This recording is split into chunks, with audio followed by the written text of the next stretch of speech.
Agora, você falou que, né, podem ter sido os Benai e Elohim que foram lá e colocaram a Lua naquele lugar, etc e tal, não é isso?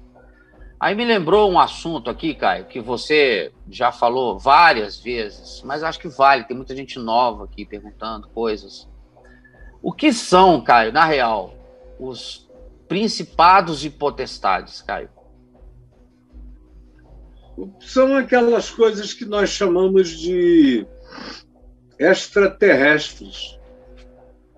Tem vários tipos de extraterrestres na Bíblia, só que ela não chama de extraterrestre.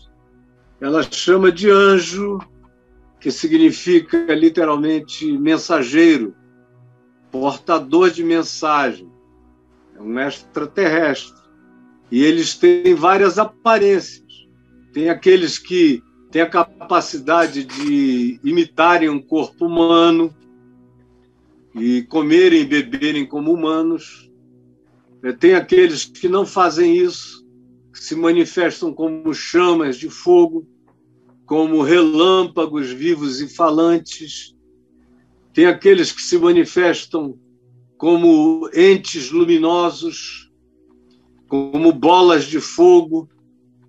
Tem aqueles que se manifestam como grandes aparatos voando nos céus, como foi o caso de Ezequiel, que viu aquela nave e a descreveu detalhadamente no seu livro, com a linguagem possível. Porque a Bíblia não é um livro de inspiração de palavras divinas. É um livro de inspiração de palavras humanas. Porque Deus só tem como se comunicar com o homem encarnando-se. É a única linguagem possível de Deus com o homem, é a encarnação, é o verbo encarnado. O resto é registro de palavras de homens, com impressões de homens, com interpretação de seres humanos. Então Ezequiel olhou para aquilo ali e ele ficou louco. Ele disse que caiu no chão duro, duro, duro, duro. Ele entrou num estado de colapso. Ele teve uma crise catártica. Ele entrou num estado de choque. Quando ele viu aquela coisa monstruosa, uma girando dentro da outra e girando em todas as direções, e que eram também acompanhadas por seres com caras diferentes, 4 rostos diferentes, pés direitos virados para trás, outras criaturas que a nossa hermenêutica, especialmente católico-protestante, quer sempre analisar esses textos à luz de simbolismos que eles nunca conseguem explicar quais são e nunca conseguem admitir que pode ser uma visão, um avistamento, como de fato para Ezequiel foi um avistamento, de cujo avistamento saíram principados e potestades. Está lá no livro de Daniel. No livro de Daniel, diz que o principado da Pérsia se levantou contra o principado de Israel, que estava preso em cativeiro na Pérsia, no Irã de hoje, e que houve luta nos céus entre o principado israelense, que era e é dirigido por Miguel, chamado de arcanjo, mas é uma figura extraterrestre, é uma figura transdimensional. Ele não mora aqui em lugar nenhum, ele não é daqui, ele não é feito de carne e sangue, ele é de outra energia, de outra natureza. E é o príncipe de Israel, espiritualmente, e lutava contra o príncipe da Pérsia. E Daniel orava, e orou por 21 dias, pedindo que o Senhor rompesse aquela barreira e mandasse a palavra dele de profecia sobre o futuro de Israel. E depois de 21 dias chegou um extraterrestre chamado Gabriel, ou na nossa linguagem religiosa, um anjo, mas era um extraterrestre, um ser transdimensional, que apareceu várias vezes na Escritura. Esse ser transdimensional chamado Gabriel aparece a Daniel e diz: ó, Daniel, eu vim para te dizer que tu és um homem muito amado.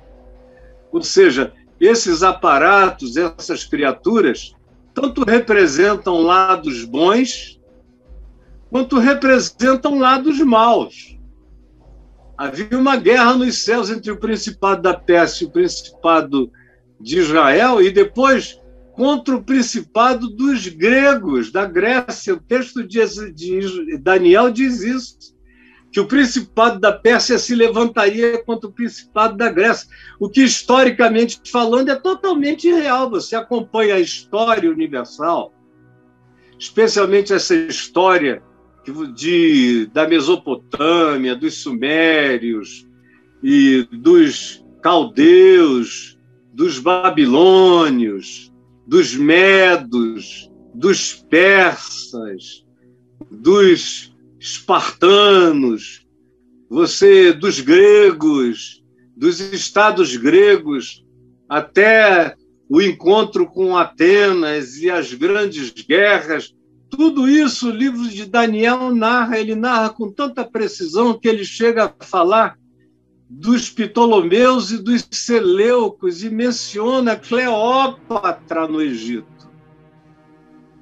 Antes disso, ele menciona Alexandre o Grande, dizendo que ele vem por pouco tempo, mas vai dominar o mundo inteiro, porque ele é como um carneiro, que aonde ele dá de testa, ele arrebenta.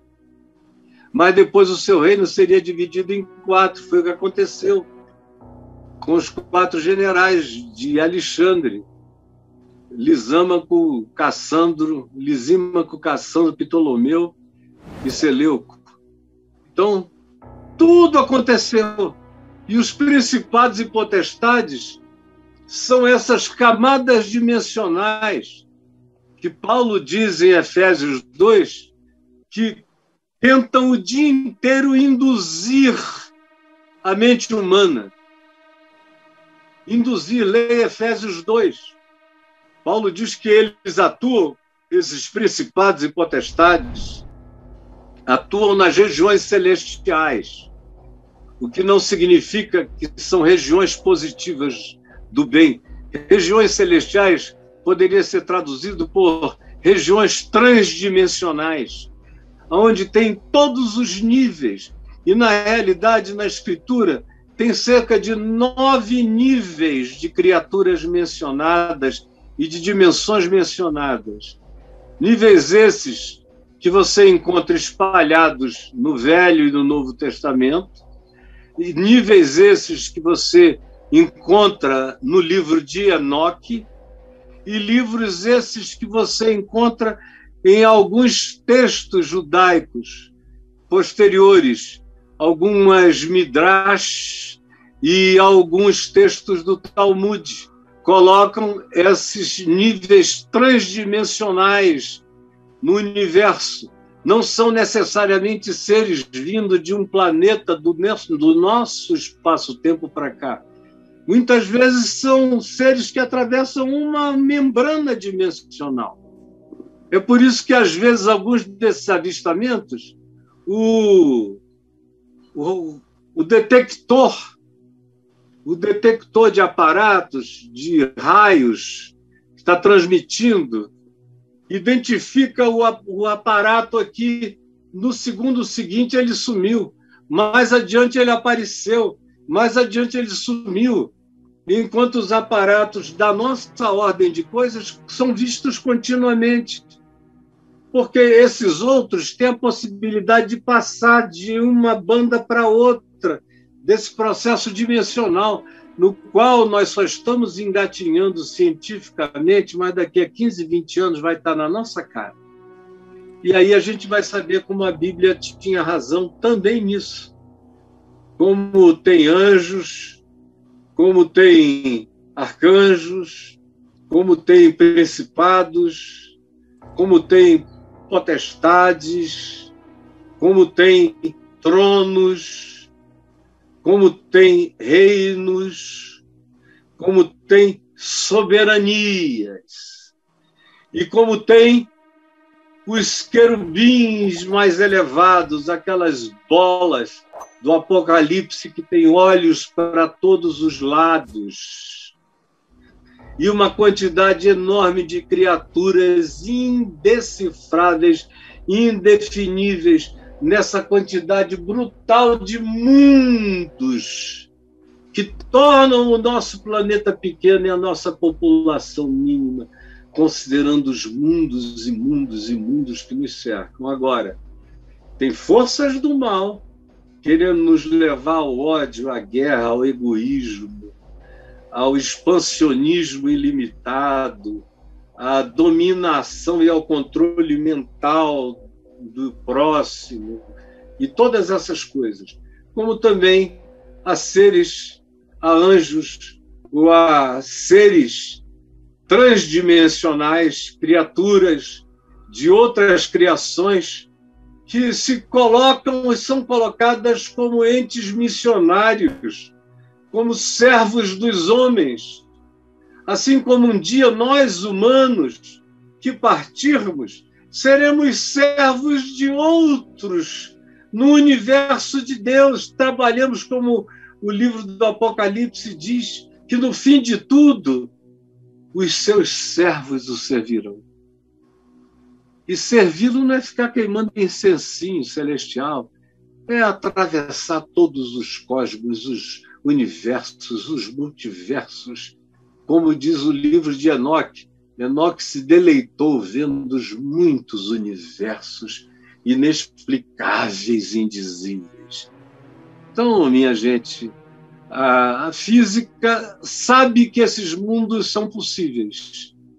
Ela está chegando lá no nível subatômico, mas para chegar no nível maior, muito mais tecnologia vai ter que ser desenvolvida. Mas e aí, brother?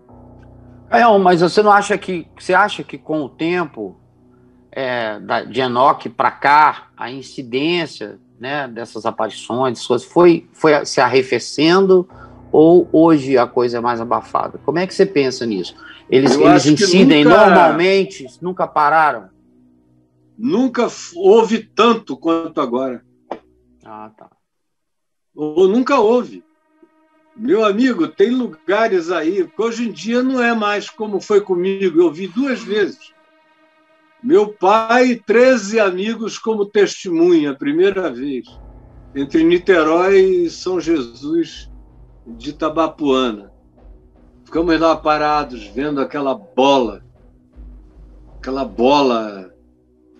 que não tinha brilho, era uma bola meio fosca, de uma cor dificilmente designável. E ela nos olhava, parecia que ela nos encarava. E eu perguntava, papai, o que é isso? O que é isso? E a resposta dele, seca, foi: não é da nossa ordem de coisas. E ficou olhando aquilo que parecia nos enxergar. De repente ela fez e desapareceu da nossa cara.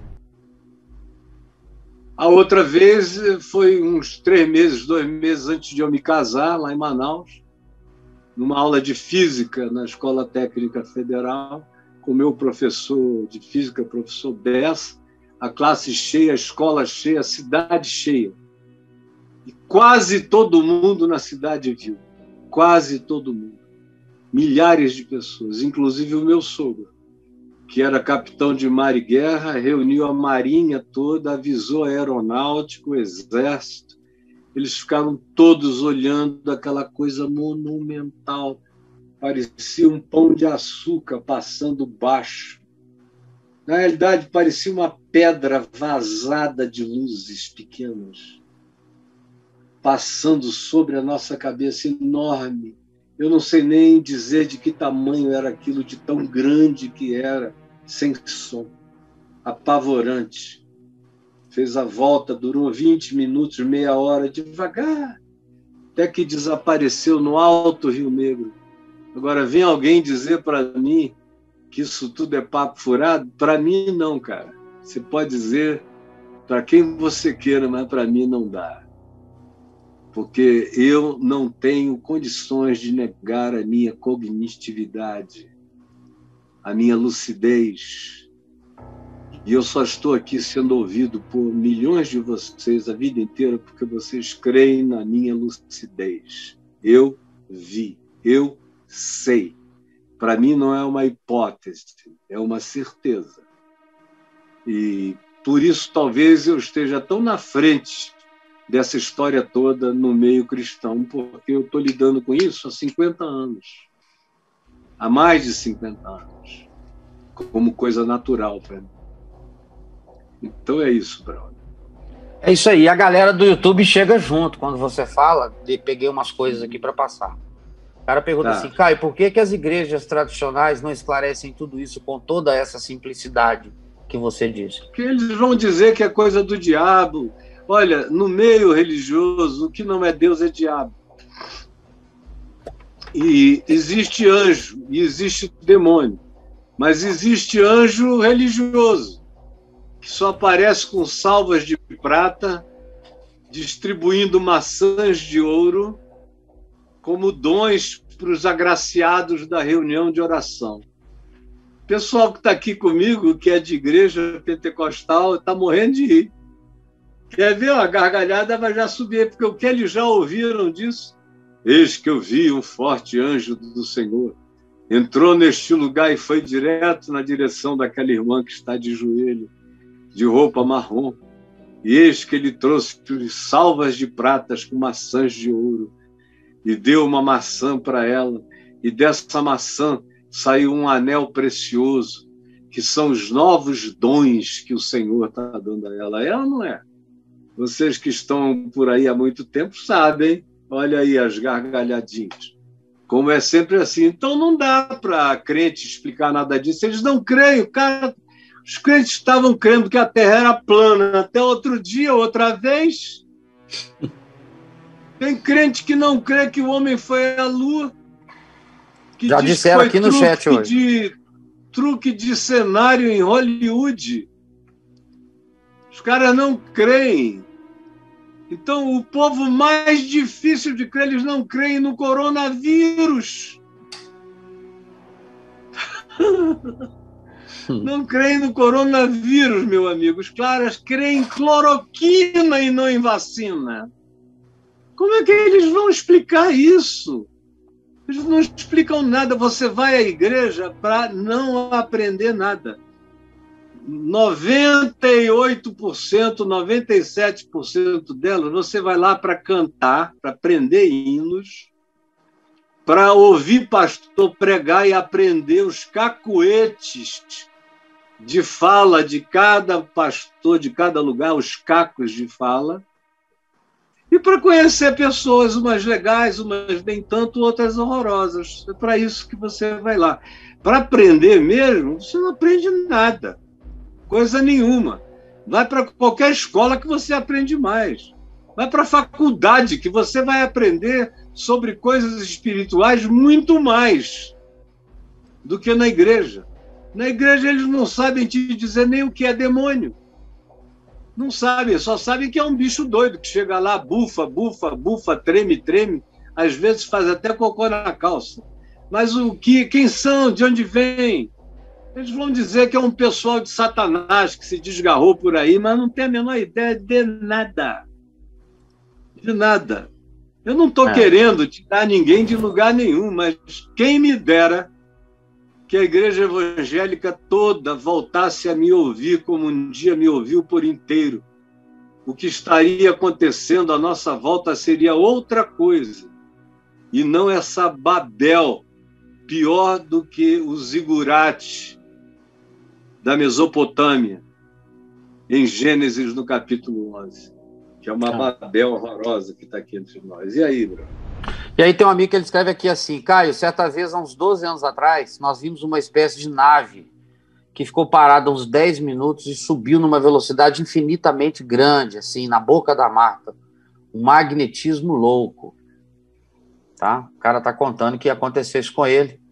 Aí outra pessoa pergunta para você aqui no YouTube: se esses principados e potestades influenciam-nos, como fazer para blindarmos, Caio? Capacete da salvação, Paulo diz.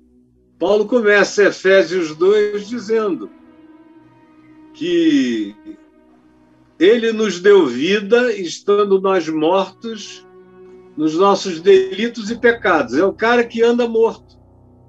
Porque aqui na Terra tem gente que anda viva e tem gente que anda morta. Tem gente viva no espírito. E tem gente que só tem ânimo e ânima da psique psicofísica. Não são seres espirituais, são bonecos funcionais. São máquinas solares funcionais. Mas espiritualmente falando, são totalmente mortos. Então, Jesus disse: deixem os mortos sepultarem os seus próprios mortos. Porque o mundo está cheio de mortos funcionais. O indivíduo só abre os olhos, só desperta desse sono quando a palavra do Evangelho o acorda. Quando esse eco da voz de Deus o desperta. Quando o morto ouve aquela voz que diz: Lázaro, vem para fora. Ou Caio, vem para fora. Ou Ana, vem para fora. Aí a gente acorda. Antes disso, nós somos só bonecos, com antenas, recebendo influxos os mais diversos. Eu já expliquei isso milhões de vezes no passado, porque tem que renovar a mesma explicação. Mas está aí no meu portal. Se você perguntar quem são os principados e potestades, ou como eles se alimentam, como os principados e potestades se alimentam, você vai me ver falando ou escrevendo que eles se alimentam da produção da cultura humana. É à medida em que a gente produz a nossa cultura, eles se alimentam da nossa produção psíquica, cultural, que fica armazenada no inconsciente coletivo. Eles se alimentam disso, e esse material psíquico é o material que os fortalece, de modo que quanto mais volume psíquico os humanos produzem e ficam estocados nisso que no meu livro Nefilim eu chamei de o armazém dos sonhos, das emoções e dos pensamentos e das intenções, eles se alimentam disso e eles pioram de acordo com a nossa piora e devolvem a nossa produção reciclada e piorada para nós mesmos as praticarmos e piorarmos cada vez mais. Esse é o mundo como o mundo está. Está aí. Ele não quer saber se é o Elon Musk, se for só um cara inteligentíssimo, um gênio, uma capacidade intelectual e econômica e um dom de multiplicar dinheiro. Mas se for só um ente psíquico, genial, com uma funcionalidade extraordinária, ele pode ser um indivíduo também morto. Nunca ter acordado, ele pode ir para o espaço, olhar aquilo tudo e só ver grandezas, e imaginar o próximo alvo, que é Marte, mas não ter nenhuma estupefação, nenhuma perplexidade, nenhum choro, nenhum quebrantamento, nenhuma vontade de botar a cara no pó da lua e dizer: ó Deus, tu és o meu Deus, porque ele é apenas uma máquina solar supercapacitada. E assim o mundo inteiro, máquinas solares. Aqui nós somos presididos por uma máquina solar com defeitos mentais, porque Meu que Deus maquininha, que maquininha. Parece que foi feita pelos russos no tempo do Sputnik. Uma Meu máquina Deus. cheia de defeitos. Mas então, qual é a proteção? Capacete da salvação, Paulo diz. Couraça da justiça de Cristo. Qual é a proteção? O escudo da fé, com o qual eu apago todos os dardos inflamados do maligno. A espada do Espírito, que é a palavra de Deus, não como Bíblia, mas é a palavra de Deus em mim, a consciência da palavra de Deus no meu coração, na minha mente, que eu creio e uso na vida. E é o calçamento da preparação do Evangelho da Paz que me põe no caminho, que é o chão de Deus no mundo. Aí, em relação a isso, Paulo diz que nem anjos, nem principados, nem potestades, nem coisas do presente, nem coisas do porvir, e nem qualquer outra criatura. E nem pode inventar criatura de qualquer dimensão, nenhuma delas terá o poder de me separar do amor que Cristo tem por mim.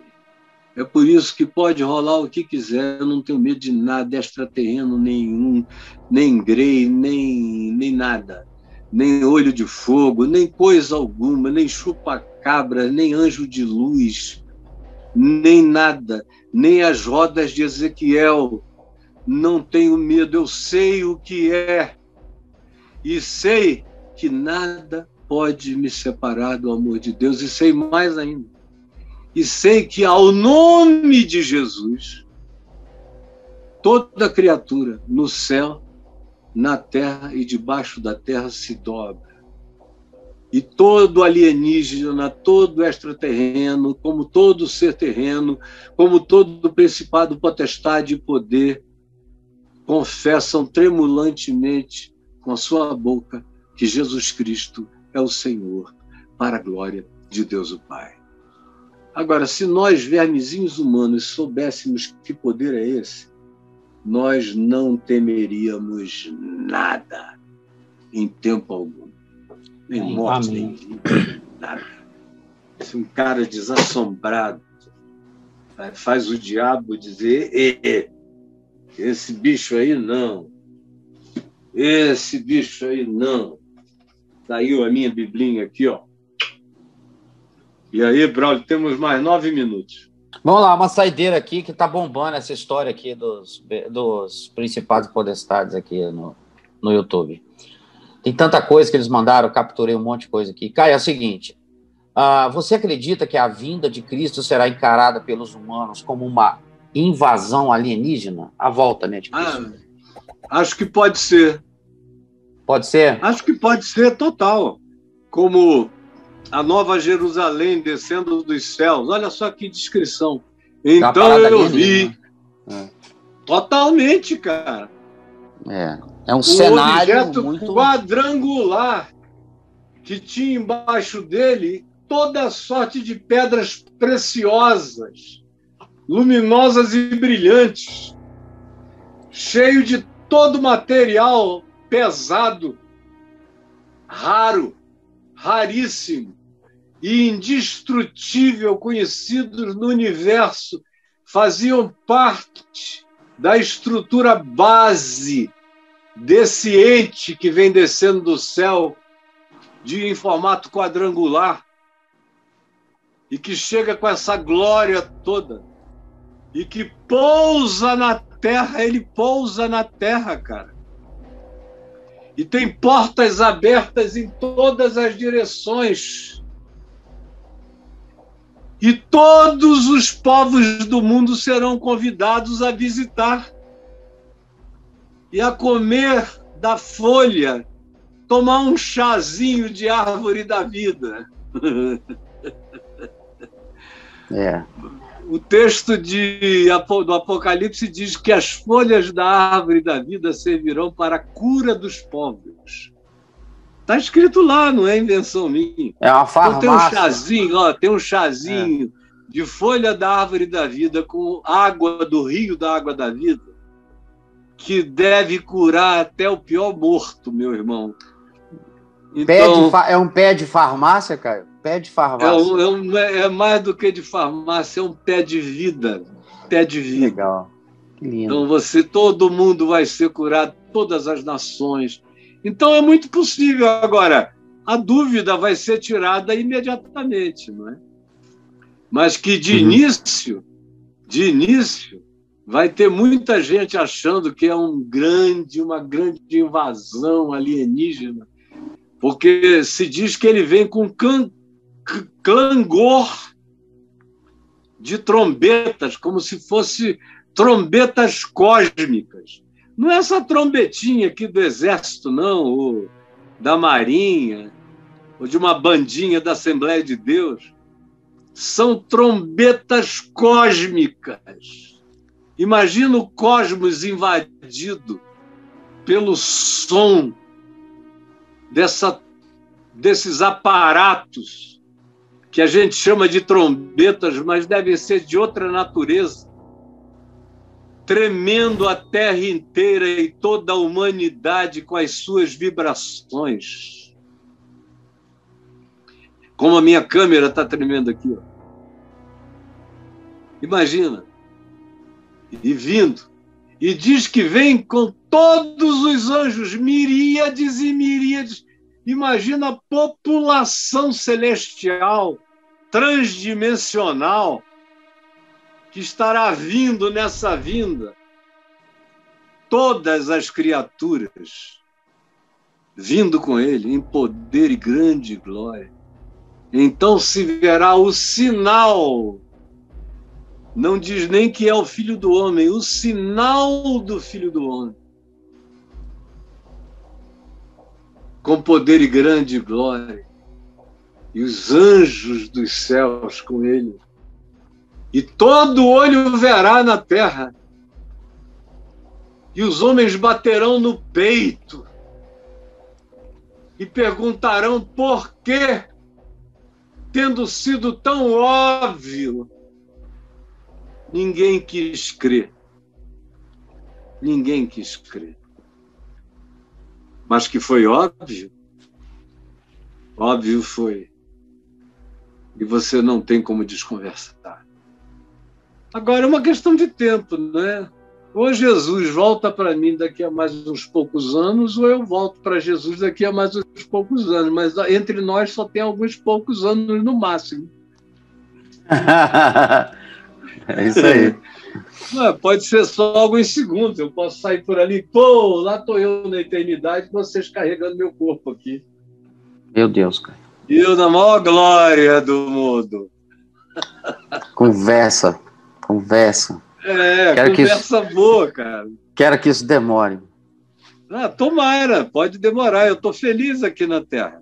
Eu estou vendo. Agora, se eu viver aqui, vai ser Cristo. Se eu partir daqui, é Cristo também. Tanto faz. Se vivemos, para o Senhor vivemos. Se morremos, para o Senhor morremos. Quer, pois, vivamos ou morramos, nós somos do Senhor. Amém. Ponto final, e a vida está resolvida. Senhor, só não esquece de me mandar o dinheirinho dia 10 para eu pagar aquela coisa de material de construção. Enquanto isso, falar em boletos, vamos trabalhar.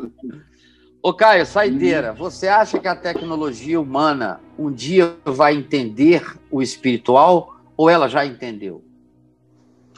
Ela já chegou bem perto e cada dia chega mais perto e vai chegar um dia em que ela vai entender quase todas as dimensões do mundo espiritual, mas não vai entender tudo.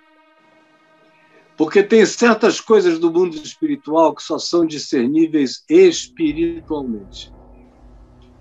E boa parte dos discernimentos que a gente está tendo por enquanto estão vindo de teorias humanas aplicadas pela inteligência artificial.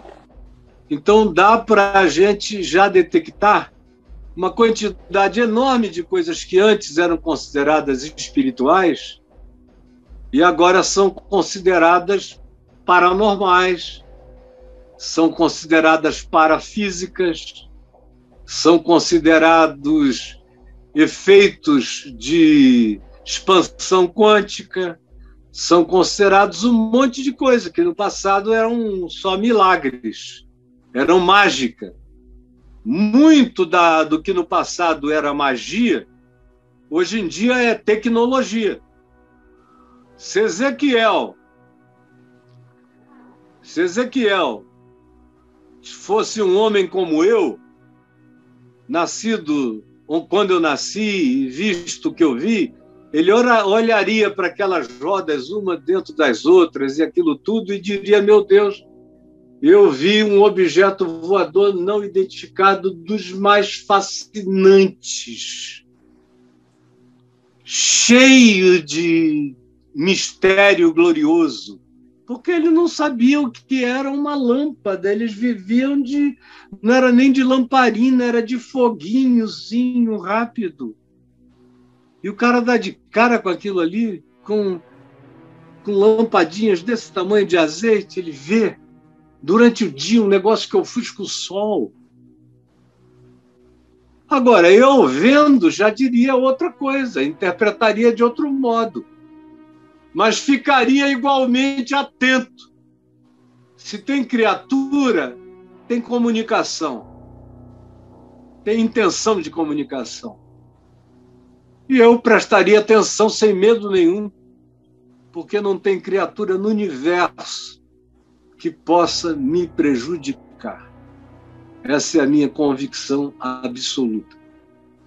Então, existem coisas que já são compreendidas em parte, e essas são aquelas que não chegam a ser completamente espirituais. São aquelas que são metaforicamente espirituais. São as da física quântica, que servem de metáfora perfeita para ilustrar o mundo e a dimensão espiritual.